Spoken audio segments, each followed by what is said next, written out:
திராவிட கட்சிகளும் கம்யூனிஸ்டுகளும் மக்களை ஏமாற்றி வருகிறார்கள் என்பதற்கு புதுச்சேரியே சிறந்த எடுத்துக்காட்டு என்று பாஜக எம்எல்ஏ வானதி சீனிவாசன் தெரிவித்துள்ளார்.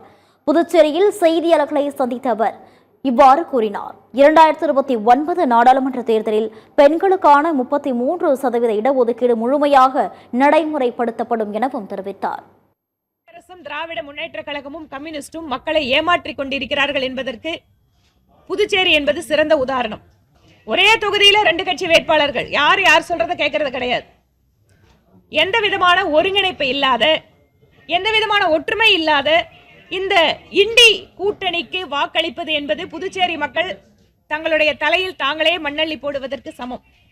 இந்த இண்டி கூட்டணியினுடைய அத்தனை வேட்பாளர்களையும் புறம் தள்ள வேண்டும். இம்மாதிரியான சிறிய மாநிலத்தில் கூட இவர்களால் ஒற்றுமையாக செயல்பட முடியவில்லை என்றால் இவர்களால் எப்படி இந்த மாநிலத்தை வளர்ச்சி பாதைக்கு எடுத்துச் செல்ல முடியும்?